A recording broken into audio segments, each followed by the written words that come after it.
Hello and welcome to the first episode of the Associate Sessions. Today I'm joined with Reinerus, commander of the Insurgency and owner of the group as well. Reinerus, welcome. Hello. So, yeah, I think I should preface this by saying this is the second time we're recording this because we had some technical difficulties in the first episode where my audio was playing over Rain's and it was a complete mess, and even in post I couldn't change or edit anything. So this is the second time now. Hopefully it'll all go smoothly, but no promises. I also want to... Yeah, I hope so. And that actually brings up another thing. Rain being in the US and me being in Europe, latency is something that, might cause an issue if we do talk over each other or anything. I'm sorry about that. There's really nothing I can do even in editing. But yeah, I have faith that this time will be much better than the last, so yeah. Ready to start, Ray? I'm ready to go. I have about 9 questions, but, we can diverge into different topics if they come up, so yeah. Mm-hmm. First question, introduce us and tell us a bit about the history of the group. Well, as many of you guys know, I'm Reinerus. I command the Chaos Insurgency. The Chaos Insurgency is one of the main hostile GUIs in Area 14. We actually are one of the main hostile forces when it comes to the Foundation and lore. In lore we believe to use SCPs as weapons or sell them, just mainly benefit us. We don't like the way the Foundation does things. Our personal lore for my own group is a little bit different. Our lore actually has to do with Sarkic cults and how Sarkic cults and the Chaos Insurgency is connected. It's a bunch of little things, something to make the group a little quirky, a little more unique than the rest of the Chaos Insurgencies. We also read a lot of other big sites that you might know. We are affiliated with sites like... We used to be affiliated with sites with like Pathos, Area IX, used to be on Delta. All these fun little sites, we usually try to partner up with them. But yeah, so you might know our group from there. And another thing we mentioned last time around was that I was under the impression that Reinerus has owned the group since it was created, but apparently it wasn't. Tell us a bit about that. No, the group was actually owned by A14. A lot of people miss that because it was actually like a couple years ago. Idamar, or Mr. Administrator Mr. He originally created the group. He created the group to raid his own foundation, which I think at the time was Area 12. Yeah, I think it was. Yeah. So, he made his own groups, had raiding, which I think was really cool. I was actually not around whatsoever, though. I was not here for Area 12. No idea what happened. I think it was just RCL was funny-looking blocks. It was, it was like 2017, 2016. It was a different time period, yeah. Yeah, development was very different. Everything looked so different. But yeah, originally the group was owned by him. Then he passed it down to Reinerus, which was one of the 05s at the time. She did MD, maybe DEA, CES. She worked in a lot of support groups, never like MTF or SD, I'm pretty sure. And then last year, 2 years ago, it got passed on to me. And ever since then, the rest is like, history, present. Not on the group, but like I said, I was not around when it was first created. I kind of just joined in the middle, and I was just like, I like this. Let's see how far we'll get. That actually leads us into the next question, but yeah, I gotta mention, I was also confused when I first joined because I didn't think that there was ever an 05 of the CI, but somehow he ran both CI and these departments. Was quite, odd for me to say the least. You dying there? Okay. I'm good. Alright, cool. Alright, so next question then. You got something you want to say? No, it's fine, yeah. I was really confused about that too, actually, when I first joined. Because when I first joined, Reinerus was still in 05. She's also from Australia, so it's actually it was really hard for the current command to communicate with her. So it would take like a couple hours or a couple days to sometimes like hear response from her because time zones were so different. Yeah, I'll just have it on. Yeah, so it was a little bit hard, but she did really good. She brought the group to where it was today and made it a lot easier for me to continue going on. So I very much appreciate her. Ever since then, she retired from both the command, from the Chaos Insurgency and the 05 Council. She's still in the Chaos Insurgency as Her Eminence. We keep her on, as an honorary role type of thing.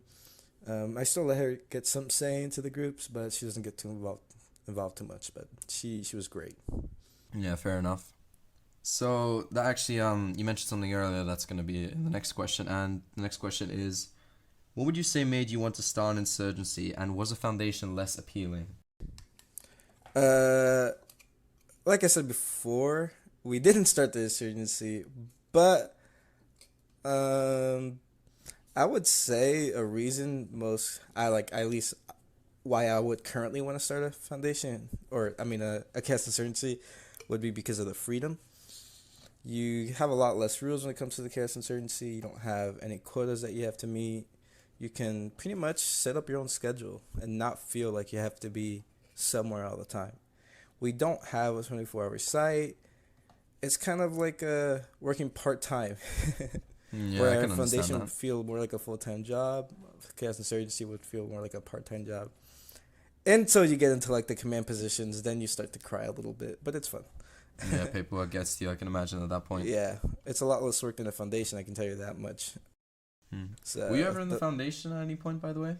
no, I am too lazy.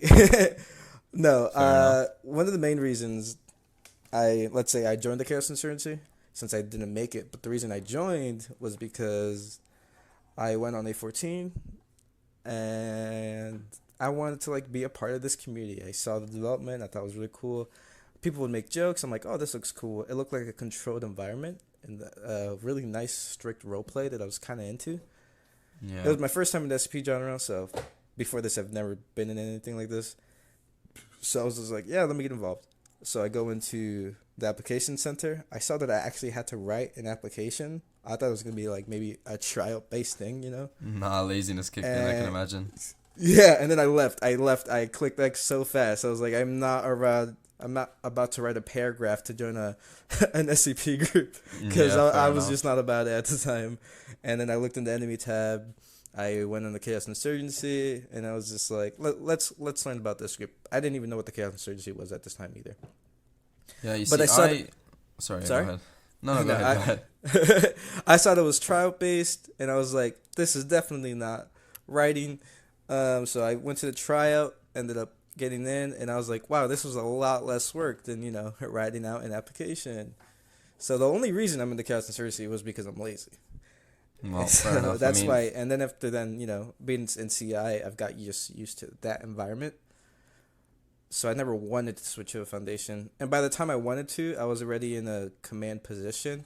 So joining a foundation and being in a command position wouldn't have helped me too much. So yeah, for me, you see, I mean, this isn't really relevant, but from when I first joined the foundation, which was probably around late 2018, early 2019, I kind of fell in love with the writing applications, the working towards something, because it came to me at a time where I had a lot of free time on my hands, and I didn't really, know what to do with that free time at home. Even when I was, just playing, it could be any game, I would just feel like this really isn't filling me much. So I just said, hey, I'm gonna check out some groups. Came across the foundation, and since then it's been history. I've been in and out, I guess, over the years and months. But overall, yeah, I never really felt any sort of attraction towards any kind of GOI, let alone CI. I always thought it was a great part of the genre and made it much more interesting. It was always giving us something to do. But I don't know. I don't think it would have ever I would have ever ended up joining one anyway. No offense, by the way, to anyone that no, does no. VNCI. For me, it's not my thing. I've actually noticed that there's really like two types of people. There's people that really like foundations and really like GUIs. I didn't. People leave like CI to join a foundation, but come back within like a month. Just Yeah. because they weren't about it, and I just found that really interesting because I'm like, it's not that different, is it? But I guess it is. I wouldn't know. I've never been in a foundation, Exactly. but but it must be super different. The environment, just probably how people are. So yeah, I kind of figure like you're either a foundation person or GUI person. You might get lucky and be both, but that's probably a little rare. Hmm. No, but nowadays the good thing is as some of you may know, you're allowed to be in both GOI. At least when it comes to our group, you're allowed to be in both the GOI and be on site so long as you Man, I don't actually remember the rules, but Yeah, you have to I follow probably should certain. know them. No, it's fine. It's fine. It's not Yeah, I something have you them really written have to down keep track somewhere. of. Yeah. Yeah, you have to follow certain conditions if you decide to join a foundation and a GUI. I think last time I remembered, it's what is it? You can't be high command in both, I think. Yeah, you can't be high command in both. You can't be an MTF and CI and then raid Area 14 as CI, but you also can't defend against CI, so you can't participate against the same group you're in.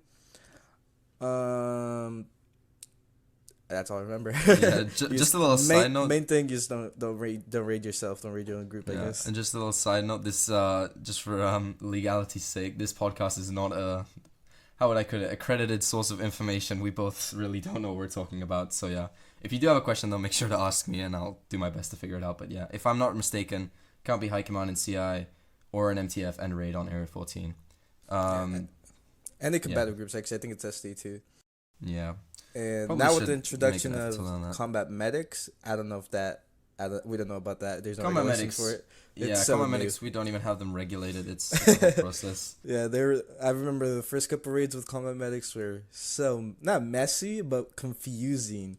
Cause I remember I was just confused. I'm like, who's this blue guy running around in CZs? Yeah, it was and just all he had was a pistol. I'm like, what are they thinking? What this no poor one man's had gonna an idea. get? They were added very quickly and didn't, get the proper documentation ready.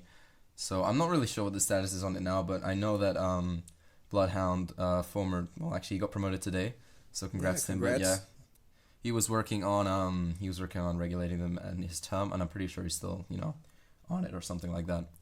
Yeah, congrats. All right. Yeah, I would have voted for you if I voted, but I didn't. But congrats. This one. Failed to do your duty. All right then. So, moving on to the next question, what would you say led to the success of your insurgency? It's where it came from and its uniqueness. A big thing about the CI that made it big at first was definitely being involved in Area 14, or Administrator Mr. Ademar's group, because at some point he was known as the biggest group. I'm pretty sure you guys right now are at 250,000 members. Yeah, something like that. Yeah, you're one of the biggest foundations around. Yeah. So that was a huge help, especially originating from it. So I think CI at some point was the only raider, was the only hostile force on A14 or Area 12. No, yeah, so, CHI came way later on. Yeah, they came later on, which was also created by Adamar, in case you didn't know either. Adamar also created, or the foundation also created, a THI and TLC. And a little something for you if you didn't know. We do like owning our GOIs. That was a huge part, is being affiliated with one of the biggest foundations around, and then being able to use that as credit to go to other big foundations definitely helped out. At some point we were affiliated on their site with Delta, we used to raid them actively. That's a different big SCP foundation, so we just had a lot of good credit, we had a good reputation, so we would keep getting on these big sites, and from there we would get a huge amount of members. Currently we don't raid Delta anymore because they're RCL based and we're now OTS based, so it doesn't work out anymore. It was easier when we had Fort Zulu, which is RCL based, but we moved away from that. But definitely being associated with big groups helps a lot on getting your group big. And like I said, uniqueness. We are a little bit different from other CIs. We don't have 14 different subdivisions. We don't treat it as a foundation.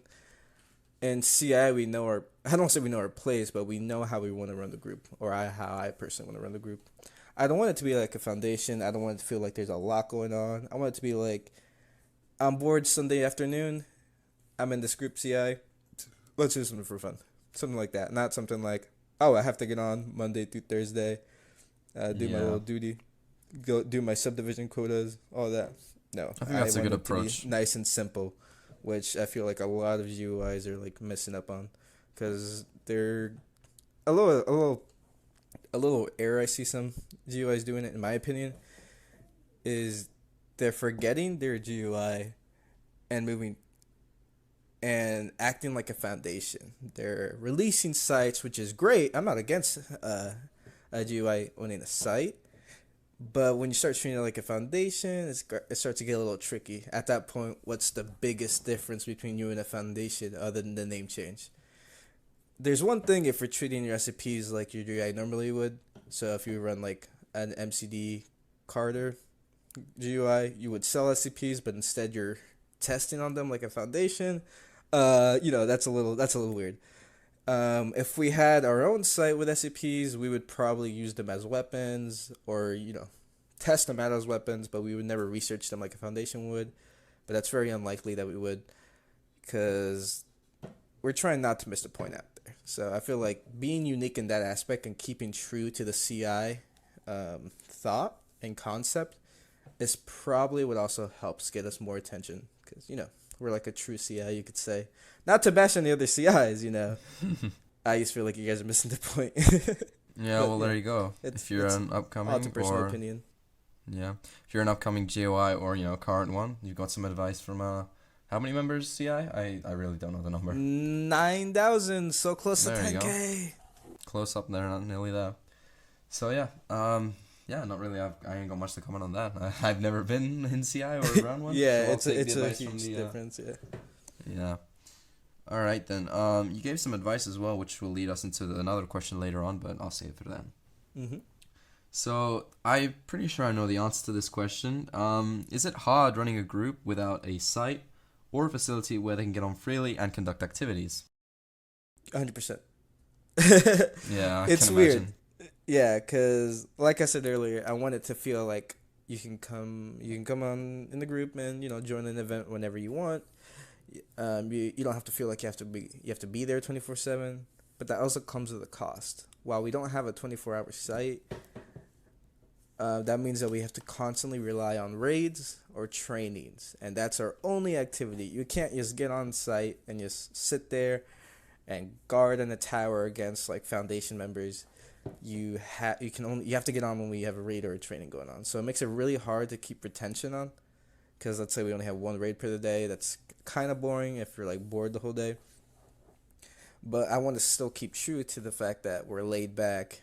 You don't have to be with us 24/7, but it makes it a lot harder when people are relying on somebody else the whole time. So it's kind of a little sucky how you can't go on yourself and have your own activity, but at the same time it benefits as being able to just lay back and just not have to pay attention too much to a group.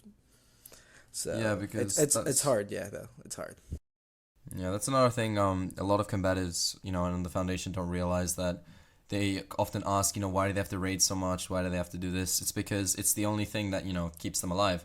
And without raids, essentially they're just a group, sitting and waiting. The Foundation, doing well is just as important as it is to us, as it's important to them.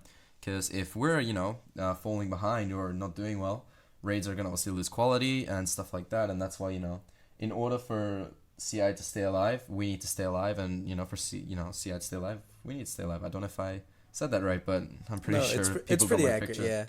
Like, in the most blatant and honest way, most GUIs are like leashes. We suck up your blood, we suck up your activity because we need it for our own activity.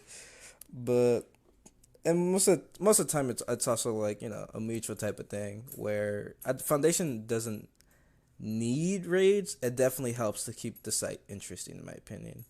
Like if you've been to a Foundation that doesn't have raids or anything like that, it gets a little stale, it gets a little boring, in my opinion. Raids, always have like a little difference throughout the day. Let's say the whole day you're trying to escape, you're in containment zones, and finally you get the chance because 3 Chads with AKs come running through the roof, shoot down the guards just for you, so you can escape, see your wife again. Definitely adds a little flavor for the day instead of sitting there and just hoping there's a riot or somebody to test on you. 100%. Yeah. It's like mutual beneficial things going on. Yeah, of course, we try as, DEA now to regulate that. We don't want, raids killing SCD or MD, which can be a problem at times. We do our best to find, a middle ground. It's not a perfect balance, but if there is ever an issue, I can guarantee that we're either aware of it, or you can just, let us know that, hey, could you maybe cut down on raids this week? This is more directed towards SCD High Command and MD High Command. If it's ever too much, you can always talk to me or anyone in DA, and we'll be happy to look into some sort of And we're most of the time, us from a CI standpoint, I know we need the raids, but we're understanding. Like if I see that you're getting raided every single day for 2 to 3 raids per day, if you ask us to lay back, sit the day out, we'll definitely understand. Some days you do need like a nice peaceful day so everyone can get their activity done. Like, I Yes. feel bad for those scientists, that are mid test, about to reach their test quota or whatever they need to rank up, and then a raid starts and cancels their whole test. It's a little sucky. So I do definitely understand when we have to chill back. So if you SDMTF, if you really need a break, or SCDMD, reach out to Terrell, who reach out to me, who reach out to all of us, and we'll give you guys a day off. Mm-hmm. But at the end of the day, keep on your toes. Yeah. Speaking of a peaceful day, I'm getting so many DMs, and it was funny because me and Rain, before the podcast started, we were just talking about the topic of DMs. I've got 7 different DMs from Foundation people, and that is why I'm always on D&D if anyone's wondering. Alright then, so next question then. How do you feel the genre has changed over time, and has it benefited CI or perhaps worsened it? Or, what's your thoughts on, how it's affected your group and overall the genre, and, how do you feel about it? CI side, it's definitely benefited. For the genre, it's definitely been neutral, I'd actually say. There's been a lot of pros that come to the genre, but there's been a lot of cons. There's been a lot of bad things and a lot of good things. One good thing that I've seen is that the whole genre as a whole has become a bit less toxic than it was a couple years ago, which is a huge thing I personally strive for. Since I wasn't so into the genre when I first started, because I only joined to just satisfy my own hunger for SCP. I did notice there's a little toxicity, and I was just like, this is not really needed, And over the years, it's been regulated a bit more. We've weeded off the bad seeds, and ever since then, it's been growing nice and positive. Obviously, it'll be 100% great, but it is how it is. But there's definitely been a lot of bad things when it comes to these little pros. So another huge pro is that development has come a long way. With Paso releasing SCP actors, that was a huge thing for some people because it opened up their minds to new things. SCP actors are great. You can follow lore a bit more realistically. You can do a lot more than just having NPC AI. It was very innovative for the time, yeah. Robot SCPs that just follow you or have to follow a specific script. Because when it comes to actors, you can always change it up a bit. That was definitely a great thing. And development-wise, these foundations these days are looking absolutely stunning. If you've seen any sneak pics from Nexus, it's looking great. It's gonna be the next big thing. I used to know it. Yeah, it's very competitive nowadays. It's super competitive when it comes to development. Everybody's getting better, which is great, but a con is that everybody's getting better. So it's getting really competitive to stand out. So where it used to be oh, your foundation kind of looks the best, you're winning. Now, everyone's foundation's looking the best, almost. Yeah. Who's more unique? But it also kind of puts down lower groups. So you might have a small foundation, but you also have a smaller development team.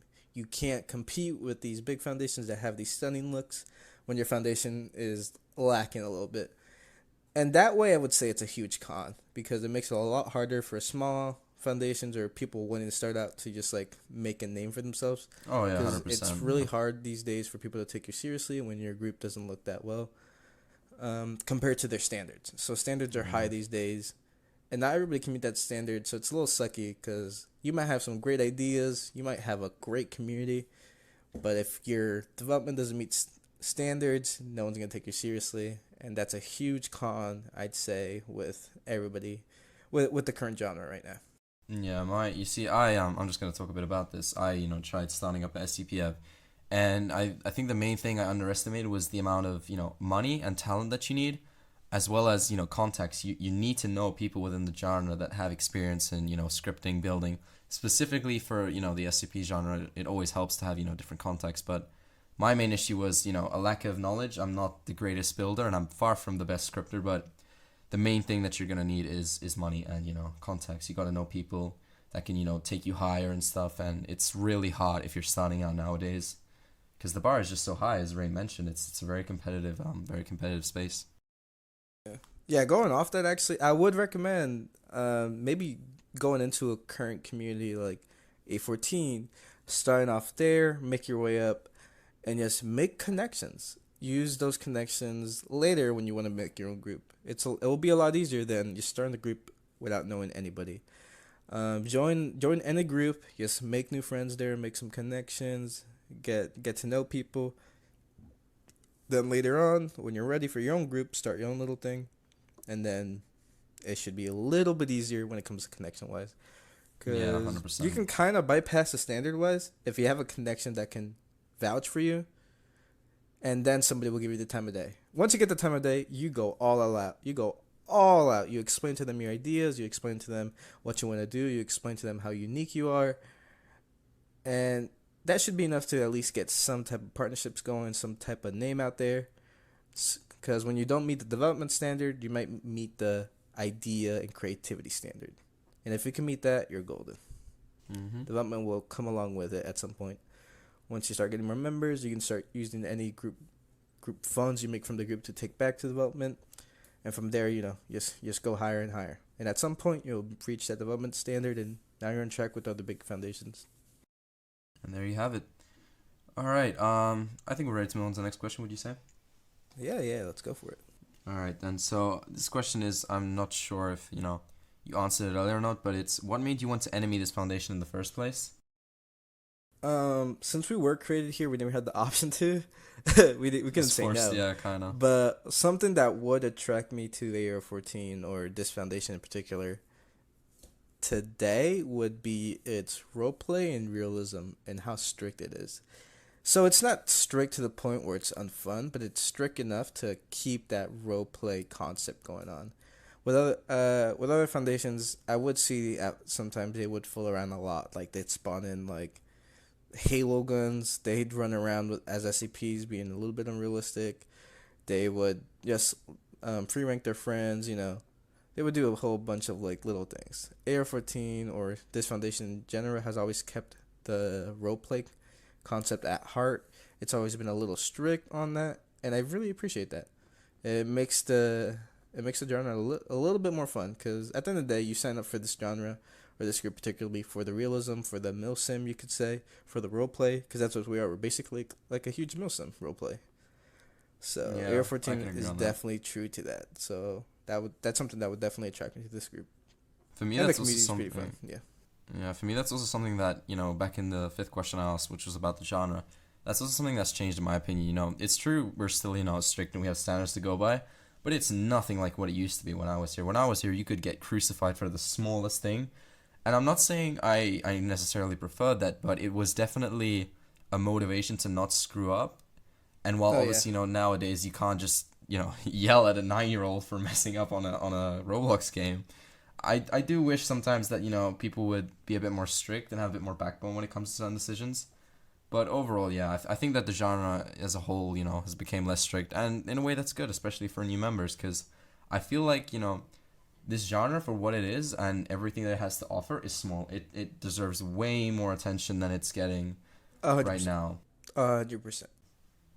And the SCP community, outside Roblox is still active. There's still a lot of creative writers, a lot of talent and people that just aren't aware that on this platform, Roblox, which is pretty much for anything at this point, there's these massive groups, and hey, maybe one day they'll get the attention they deserve, and we'll see from there. But went a bit off topic.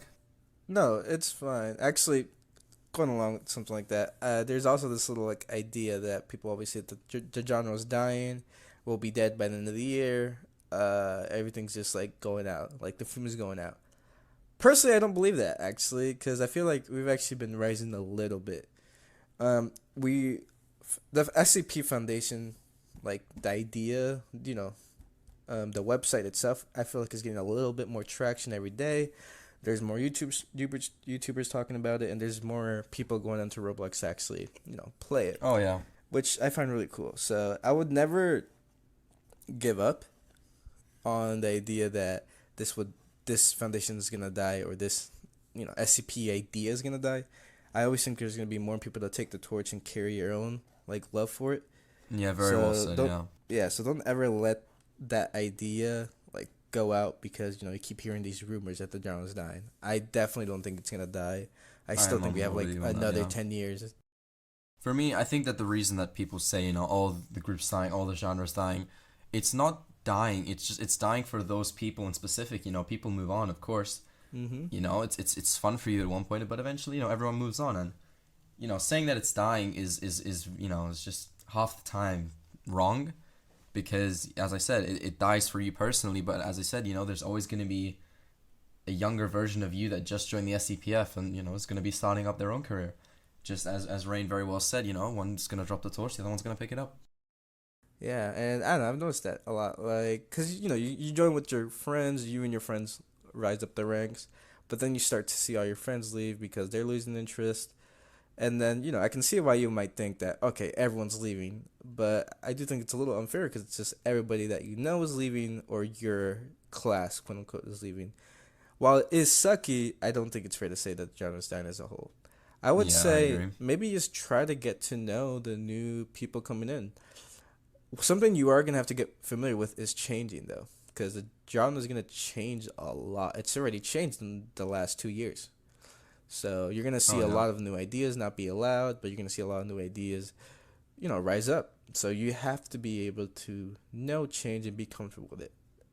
Or you're going to keep thinking, the genre's dying because your own change, your own ideas are going to go, fade away. So just be open-minded, basically, I guess, yeah. And you should start to see, like, the little upgrades. You should start to see that the genre's not really dying. You should start to, welcome in the new. And it's really nice, I promise you.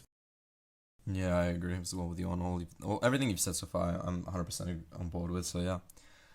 All right, next question, I'd say.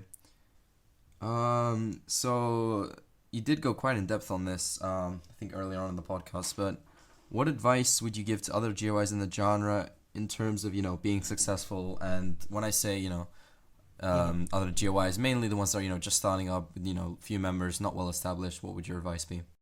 Similar to what I said earlier, get into a group, get into the community, know the community, just make connections. That's one huge thing I would say. Stick to your own ideals, like stick to your own lore. Don't try to branch off into something you're not. If you have your own personal lore and it works, go for it. But if you're just going for it while trying to stay true to the original lore and claiming you follow the original lore, it's gonna look a little silly, I'm gonna be honest with you. So if you want to do your own thing, say it out loud first and then go for it.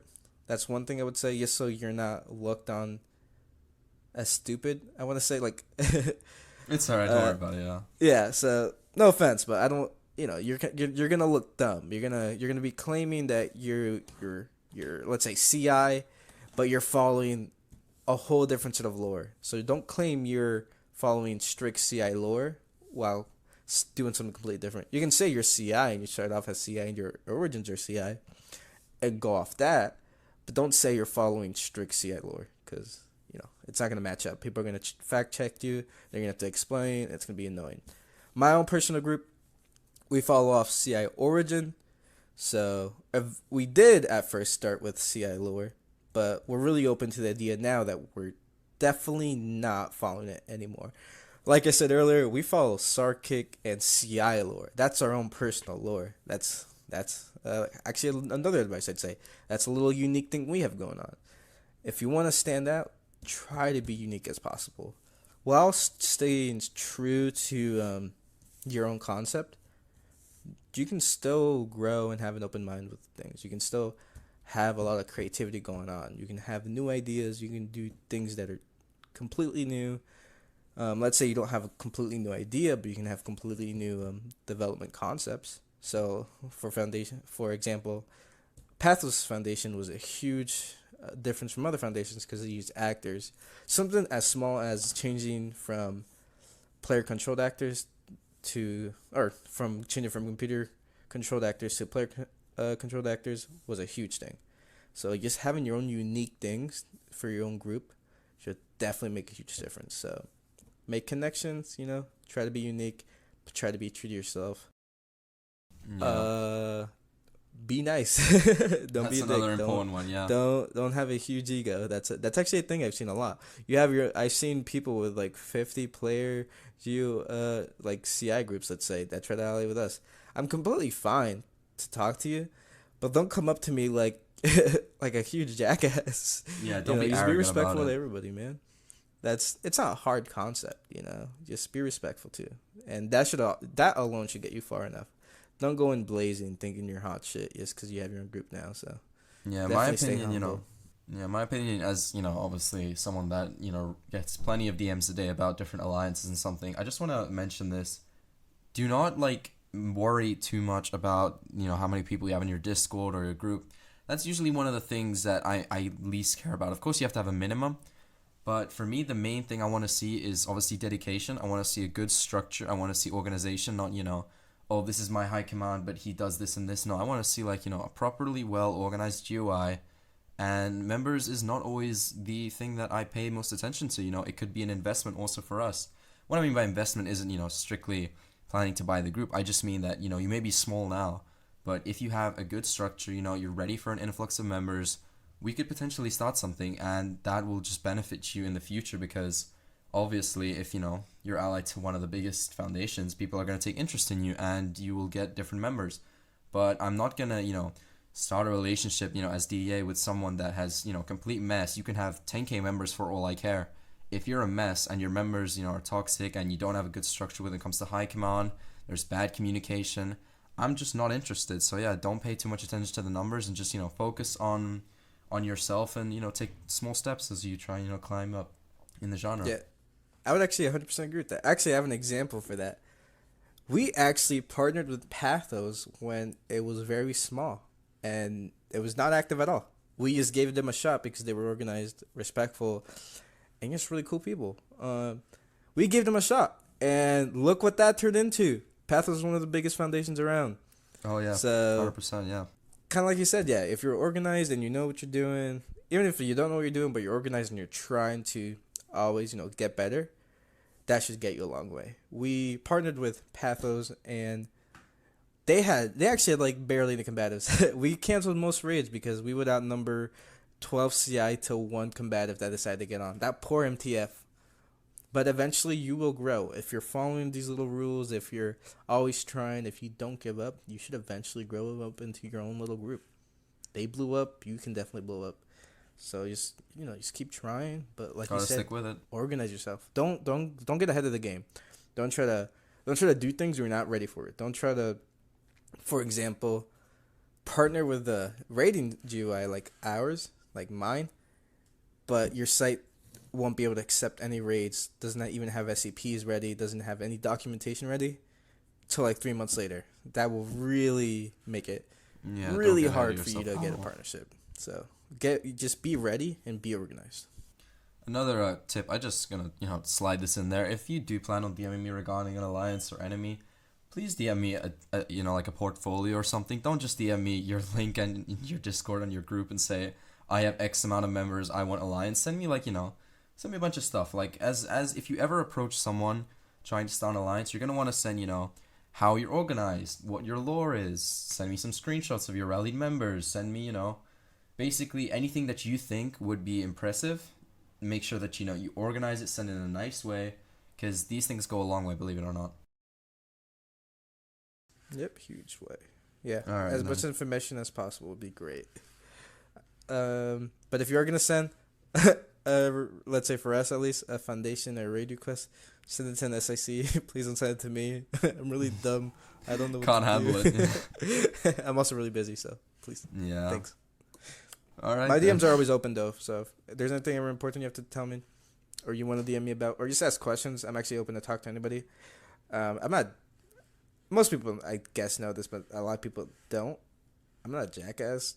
My D&D is actually never on. Right now it's on because I'm on activity, but I'm always open to anything, any questions, any type of concern, suggestions. I'm always open, so just DM me. Just don't say mean things to me, please. That's happened before. Yeah. All right then. I feel like that was something I wanted to say, but now I forgot. So I'm gonna move on to the next question. Now this is a bit of a touchy subject, and I just want to preface this by saying anything we're about to talk about is mostly in the past. It's been talked about. It's been sorted, and I don't want this to reignite anything. So what I'm gonna be mentioning now, Rain, as you can probably guess where this is headed, is what's up with the HI. why are there no more joint raids? Because apparently a lot of people do not know that, you guys ceased all kind of joint activities and stuff. If you can maybe explain that, just the facts, basically. I personally banned all joint events with THI. It was a high command vote, but it was under my orders. So if you are in the CI server, you can actually check out the orders yourself. Go into the info tab and go into executive orders, and you should see an activated orders. And there you'll see executive order number 5. That's when I decided to cut off THI completely from CI. We can't do joint trains with them. We can't do joint events with them. We can't do joint anything with them. But we can talk to them. We can, you can be in both THI and CI. Oh, yeah. CI and THI just can't do events together or have a partnership. And the reason this started was because I personally didn't see THI fit to represent CI as a partner. At first I did, and they were, but these days I feel like there's a toxicity growing on in that community. I used to feel like it's not as organized as it used to be. There was some like harassments going on. There was some disrespect going on. It was just not something I wanted to introduce to my personal community or felt comfortable with, and that's why I got rid of them. I like THI. Not the whole community is bad. I do think some of them are cool. I'm still friends with a lot of their high command. I'm friends with Bloodhound Zach, one of the OG commanders of THI. We play Siege all the time. He's cracked. Same with 20 Overglow. You guys might know him as a Tribunal. He's an awesome he was guy, great. Super guy, chillest guy ever. He deserves great, he deserved the spot on the honorary wall in CI. He's awesome. I love him. No, yeah, he was great, especially when it came to events. He usually, he was present for plenty of them, and overall he was very easy to talk to, and one of the best, if you ask me, high command within THI. I would say, he was definitely one of the best criminals at the time. I'm not against everybody in THI. No, I actually like the group. I like their lore. I like most of the people in it. And I don't blame the whole group as a whole as to what happened. I just personally don't have current faith within the current high command. Now, all of high command, it's mostly like a couple individuals but they run the whole place. So I just don't have faith in them right now to represent like our own principles and our own ideas in a positive way to want to associate with them. And that's really all it is, really. If you ever look into our info tab in CI and you go to our codex explains principles that we follow. And one of the main things is respecting everybody, all individuals, no matter what race, no matter what gender, no matter what they identify as, and just respecting and being nice people to everybody. And if any of our partners can't follow that, we won't hesitate to like terminate them. Even, God forbid, Found A14 decided to like one day you start harassing everybody. It's such a strong principle to me that I wouldn't let it slide, and I would have to get rid of it. Yeah, you got to stand by what you got to preach. Mm-hmm. Sorry, what's the saying? Preach what they say. No. Practice what you preach. I think it was. I don't know. Oh yeah. I don't know even if that's a quote, but anyway, I just thought I'd say it. I don't think we're all perfect. I don't think CI is perfect. I know we have our own little issues to deal with. Currently, right now, I'm not afraid to say this. I'm really open with CI. We have our own little issues. Currently, right now, we actually have a little sexism issue, if that's how you say that word. We have an issue where some individuals aren't respecting our female high command as they should. I'm actually going to talk about that afterwards. That's a big problem I want to talk about. Yeah, we're facing that within CI right now. Obviously, I'm trying my best as hard to, get those individuals, punish them, do what I can. But it's a little battle. But we aren't perfect. No group is perfect. We have our own issues. That's our current big issue right now, I would say, and just respecting individuals. But most of CI has it down. High command has it down. When they see it, they'll get to it. But that I'm not saying that CI is perfect. THI has their own issues just like we do. But if I can try and make a difference, and if I personally think some issues are too far, I'll have to cut them off. So we're always trying to be better, but never perfect. Yeah, I'm just gonna quickly touch on this subject because we don't have as too big of an issue, but we do definitely have an issue when it comes to sexism, Mm-hmm. especially towards female high command. Just actually now, not even an hour ago, I got some rumors coming to me that people were voting against one of the current candidates for auditor, Rainbow Taco. Some people were voting deliberately against her purely because of the fact she was female.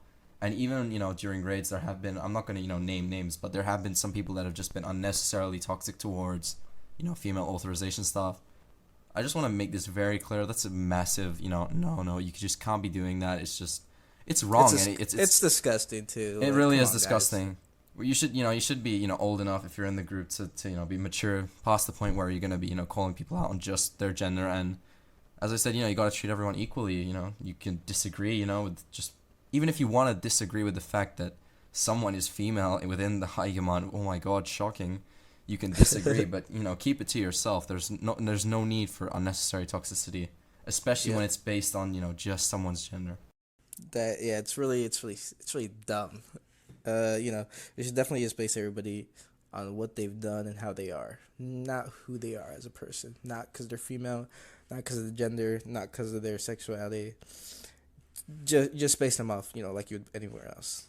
Yeah, But, and you're entitled to your opinion. By the way, we're not saying by any means you can have your opinions on any topics, but just for professionalism's sake and for just having a bit of respect, try and keep these things to yourself, or at least outside the foundation. Yeah. I would appreciate if you didn't do it at all, but if you do have to keep it out of professional matters.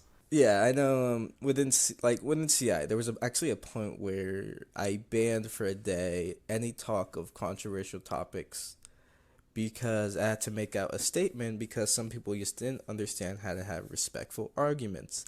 So you can have civil arguments within our own public chats. You can disagree on something crazy, but as long as you keep it civil and controlled and you're not harassing anybody, it's allowed. I'm fine with quote unquote free speech in CI, but keep it respectful. You can say why you think it might be wrong, but at the end of the day, it shouldn't really cloud your judgment. I have my own people in command team that I know that I definitely disagree with when it comes to ideals, but they're able to put their own ideals aside to follow CI's ideals. So definitely, like you said, separate it from your personal life, your personal ideals to what's best for the foundation, what's best for the community, which is most of the time just being respecting their genders or sexuality. So. Yeah. I think I just want to quickly end off this question by mentioning there's no bad blood between CI and THI. I think Definitely both, not. I definitely like I said, I like the group, I like the people. I just don't have current faith within the high command. Not all of high command. Personally, actually, X-League, I was just talking to that guy. He's awesome. Another second awesome guy if you guys haven't talked to him. But like I said, I don't have, or like he's about to say, there's no bad blood. I'm never gonna go out of my way to antagonize them. We just have our own respectful boundaries, and we just kind of, I let them do their own thing. They let me do my own thing. So no hate towards them. Yeah, I agree 100% with that. Yeah, there's no fights or too big of an issue ever in DA, especially after recently we had talks with well, at least DA did with THI. I have they've given me their word, especially from their high command. I'm talking, by the way, now mainly towards authorization staff and combatives. DHI have given their word, that they do actively seek out toxic members or members that cause issues during negotiations or whatever. And I do have faith that that they do stand by what they believe in, and that's all I wanted to mention. Yeah. So I personally heavily believe in second chances, so I'm not totally against the idea of re-enabling relations with THI and CI. Just currently not right now. yeah, fair enough. But of course. I definitely believe in second chances, though. Definitely. All right then. I've got a bit of a surprise question for you. I didn't send you this one in the question list. So, what is your thoughts on how did it affect CI when Administrator Amara's ditched the group and sold it to Bearded? What was your how did it affect your group and what was your opinion? Anger everywhere. Whole community. I was big angry. No, at first I was confused. I was filled with not hatred but confusion. I was more like, why is this a thing? Why is this happening? I was really mad on O5's part, to be fair. But then I took the day. I took like the night to think about it, and I was like, this is actually a really positive thing. At the time, CI was very angry. A lot of CI did not want to have to do anything with Bearded. This was actually one of the few, quote unquote, high command decisions that I let low command also handle. So our own command team is, our CI group is handled in a little sets, you could say. So we have the general population, our enlistments, which would be conscript to advanced insurgents. They're just normal soldiers. They just want to go out there, fight, do their duty, and kill people. Then it comes to our low command team, which in other groups is called middle command. We call them low command team. That's senior to special, and then high command team is SIC to commander. That's how we split everybody up.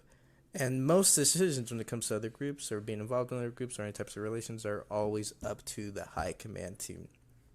Yeah, but this was such a big decision that I asked LC command, which is also included HC command, if they wanted to keep relations with Beardeds. Normally, like I said, this would be a high command decision. This would be up to 4 people. But I was just like, this is such a big thing because it kind of did affect the whole community. I wanted the community itself, at least the commanding community within CI, to vote on it. And they all gave their vote. They voted on re-enabling relations with that foundation. But at first, they were really angry. There was definitely a lot of no's, but there was obviously a lot more yeses. And I saw other points fairly. This is a new guy. Bearded, right? Yeah. Yeah, you're right on that, yeah. Yeah. He just came out of nowhere and bought the group. And he was known, I guess, rumors going around that he would buy groups, take their money, like use all their assets, make it like a cash grab almost, and dip. That was all the rumors at the time. That was all that's going on, and everybody was mad at him for that because they're like, Adamore, you just gave away a group for a cash grab. Yeah, there was a lot of resentment, and I mean, this is I'm going to talk a bit about, I guess, how I personally reacted as well as the foundation and DA. As far as DA was concerned at the time, actually I think I'll start with the foundation. The foundation was complete resentment towards Itamon, hate towards Bearded. It was, complete rebellion. The site was just essentially, people just going rogue eventually until they shut it down. Mm-hmm. No one accepted him as the new administrator, but people weren't exactly happy with Itamar. They were saying he abandoned them, and, rightfully so. I do feel like he could have, I don't really know. Actually, I'm not going to talk on this, but, yeah. I mean, yeah, basically, I don't know. Bearded was completely new to me as well. I didn't have an opinion, though. I kind of just continued with DEA, and as far as DEA was concerned, we terminated all contracts with foundations and hostiles, so it was a very uncertain time of where we were going to go with this. But over time, people started to, I guess, see reason in that sense and come over. Those obviously that disagreed, they went on their way. All the old O5s resigned in protest. They've migrated to Pathos, but Pathos is shut down, so probably wasn't the wisest decision, but yeah. It was basically bad luck, yeah. Yeah, it was pretty much bad luck. But for me, personally, as of now, I have a lot of respect, for Bearded, because it takes a lot of patience and a lot of, resources to bring back the foundation from, the turmoil that you could say it was in. It was in a very bad place. It's a very uncertain time, and, you stuck through it. Respectfully, it was the horrible place. It was in the spot where I didn't see it growing. Yeah, I didn't see it surviving at all. And it's thanks to, Bearded and, I'm just going to mention a few names here. The ones I know, especially, in DEA Administrator Jay, the current overseer. He stuck through it when I was in DEA, and, it was a lot of people that, came in unity. Aoi, the former ambassador, also, came back to DEA, gave it everything he could. Oh, he was awesome. He's a big reason I came back too. So yeah, thank Aubrey for CI, ruining your test. There you go. So yeah, it was it took a lot of effort from many people to bring the foundation where it is today, and instead of just falling into absolute chaos or Bearded shutting down the group, which thankfully he didn't. He stuck through with it, and yeah, we're here talking about it today, so that's great. Yeah, so it took me actually the next day to, come to terms with it and actually understand it. When it happened, I was just kind of like just going off emotional like decisions. I was just like, this is stupid. I hate you. I don't want anything to do with this group. But then the next day, I kind of woke up and I was like, this is a positive thing. Bearded has a good development team he's probably bringing with him. He has good funding, which would definitely help bring the group back. He was definitely a chance for that foundation. I don't want to say it was dying, the foundation itself, like Ava 14. It was on the decline, I think so. It was on a huge decline. There was actually a point where we stopped doing raids. We couldn't get enough MTF or SD to get on. There was like nobody online. It was actually not finally, but it was at some point averaging 0 players, which was really uncommon for Ava 14. It'll be 4 in the morning. There'll still be like those 6 CD on and that 1 SD on to just like come and kill you. Like, it was crazy. People would always be on. So to see it on 0 for so long was really weird. But I do think he's definitely made a lot of positive changes. I do think he's 10 times better than the old administrator. I personally never liked him, but I have to agree with you. Yeah, let's stay out of the controversy. But the thing about, for me, the most important thing that I was worried about, does Bearded actually care about this group? Because if he's gonna see it as, just another money bag, it would have been doomed to fail from the get go. And he restarted Area 14. There was no game passes, which to me, I took it as a sign. I don't know why exactly the reason was. I may be wrong on this, but I heard it was a legal issue. Oh, there was? Yeah. I was about to compliment the guy for, not making it about the money, but yeah, oh well. It's probably both, because he probably could have found a way around it. Oh, yeah, he could have. 100% he could have found a way around it. But this is not 100%. This is just what I've heard in public chat the one time, and I read it like a month ago. There was a legal issue between... who was the old main builder? I forget. I know it was Spirit, and then there was Dev Sparkle before him. I don't know if it was... I think it was Dev Sparkle. One of them. They said that Bearded could use his assets, but he's not allowed to make profit from it. So he couldn't use the game passes, because that would be, getting profit from game passes. Or you can't make any Robux purchases. It's one thing earning Robux from your game, just people joining, but it's another thing from having game passes and things you can buy in game. So from what I hear, no promises. Current AR14 is not allowed to have any purchasable items. Yeah, so you can't purchase. Yeah, you can't purchase credits, exists. And you can't. Yeah, I think it was a huge thing. I love the credits personally. You can't buy. So they can't sell game passes for A14, and you can't buy credits. You just can't make any in-game purchases or game pass purchases. This could be false. Somebody could just be screwing with me. Not 100% factual. No idea. That's just what I heard. But I think it's actually been a positive thing. I think it gives everybody the chance to riot. It gives everybody the chance to experience like a little new thing. I've always kind of hated that about A14. You had to buy a game pass to be involved. You had to spend some type of money to be involved and they were not cheap at all. They were not cheap. The Glock was like $10 worth of Robux. Yeah, so I think the credit wave was a great system so everybody can get involved. Everybody can now just go in game. It was also great for activity. But everybody can go in game, just grind your little credits, buy a P90 and go ham, But yeah, I definitely like the way so far Bearded's taking the group, and I hope he continues to thrive. He's doing a great job so far. So shout out to you, man. Didn't believe you at first, but I do now. But that was only for one day, I promise. Don't people change. All right. Also, shout out to Redneck, great developer. Oh yeah, shout out to Red. Sorry Red, I know I DM you way too much about things you need to add, but yeah. We all love you and appreciate the work you do. He's been great. I think what I personally like about Redneck is that he's a developer that isn't afraid to talk to the community. He's heavily involved, especially talking to people and just interacting with people, which I find really cool. It's really good when developers get to know their community. Redneck, I think, does a great job at that, and definitely probably helps spread that to the rest of the development team. Knows like the insides and outs of what actually goes on during the day. He's just a great guy. I agree with you, yeah. All right, then. So, I think it's time to move on to the final question. We've been going for an hour, believe it or not. Is it profitable to run a Chaos Insurgency? And I think I know the answer. This current one, absolutely not. I lose more money than I make, baby. I can imagine. I don't make any money from CI. Let me start that off. That was a joke. All the earnings I guess I earned from CI, I kind of put back into the group. I think it's really easy to get lost when it comes to earning money in a group and just having a good time.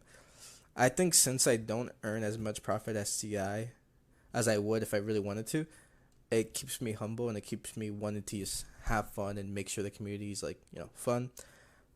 Currently, no, I don't earn any profit from CI, but I can, but it's at the cost of the fun and humble factor. I think right now, CI is kind of great where all the money I'm earning, because surprisingly or not, this is not a secret, or if it is, screw everybody else that's keeping this a secret. You do earn a lot of Robux from people playing your game and raids and all that. I think per month you can, at least just from our small groups, we can earn up to 6K in Robux per month, per just current Merlin raids, current training raids. It's not constant because, we're not 24/7 online. There's days that we do really good and days that we don't. I don't even think it's actually up to 6K, but you can earn a lot. Currently, right now, I think there was a point where I saw, last time I checked, we had to almost 50K in group funds. Not bad at all. It's I don't personally believe in keeping it a secret. You can make a lot of Robux from your own games. But then it comes up to you. Do you want to profit off this, or do you want to help make it grow? I currently, all the Robux I have, I give it to the development team, or save it up for like big projects to pay the developers. I think that's how it should be when you're starting off, or when you're even halfway there. I don't think you should really be looking at profit until you're averaging at least 150 members at least every day, and you have a 24-hour site. And that's only because how much time you have to spend on the group. For how much time I spend on CI as in a backseat, not a backseat, but behind the scenes, it's really stupid that I don't earn profit. But that's because I chose to do that. I spent a lot of time on this group. It's a lot of work behind the scenes.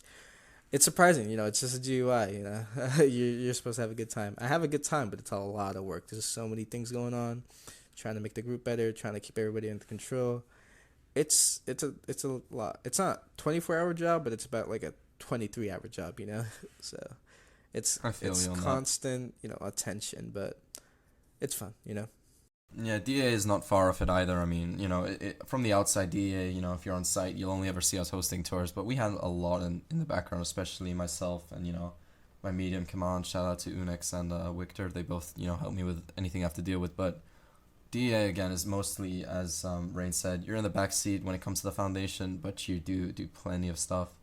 Everything, related to raids, alliances, things that could benefit us or, perhaps bring us down. It's a lot of work, basically. Yeah, I used to actually smack talk a lot of command members when I was unenlisted, in general population, just because I would just see them online not doing anything. I'm like, why'd you use the training? Why'd you use to raid? Gosh, yeah. Then I become a command position. There is so much more than you think. There is so much going on. There's a lot of things you have to do that people will never see, because there's specific people that will only do back end work that you will never see in the front. Let's say, for example, Crom, which was the old co-commander. Cause it's been a while since I had that name. Yeah, Crom was one of the co-commanders with me because I decided to bring him in when I got the commander role. He did a lot of behind the scenes. Some people would say he's inactive, things like that, but he was just doing a lot of behind the scenes work. Yeah, same thing with many of you guys know Alexa Cupid. She's awesome. She does a lot of behind the scenes work. You might say that she's not inactive. She's inactive because she doesn't host her raids.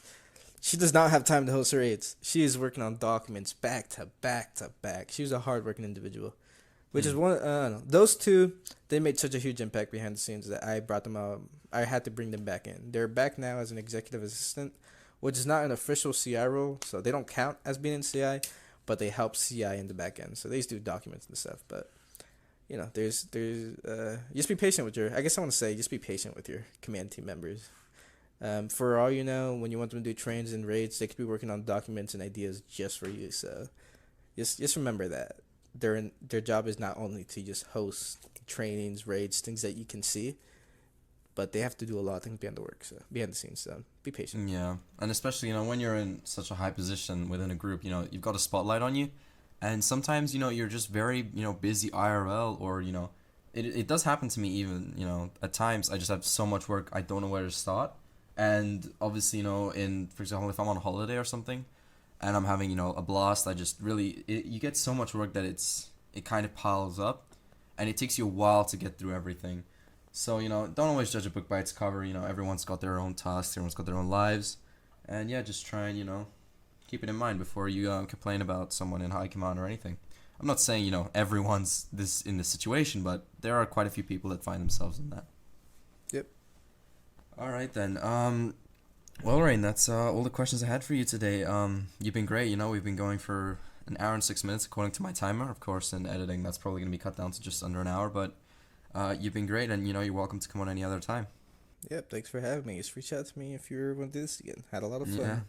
Anyone you want to shout out before we end, or? Shout out to all the current command members. Shout out to Ready Red Panda. She left our command team, but she was awesome at it. I don't think I ever told her that. She was awesome. Shout out to her. Shout out to, I think we shout out Lexa Cupid, Crom, all the SICs. You guys do a lot of hard work. Shout out to DEA. You guys also deal with a lot of BS, Appreciate I see. it. Yeah. So shout out to all the DEA members. Shout out to Redneck, already said that. Shout out to those Chad THI lads I called out earlier. That's all. Yeah, that's all I can think of. Shout out to everybody that I forget to mention. I promise. There I'm you shouting go. you guys all out. I can't think of it. Playing it safe. Let's play it All right, safe. well, Rain, that's been great. Thanks for coming. See you next time or whenever you come on again. Yep, see ya.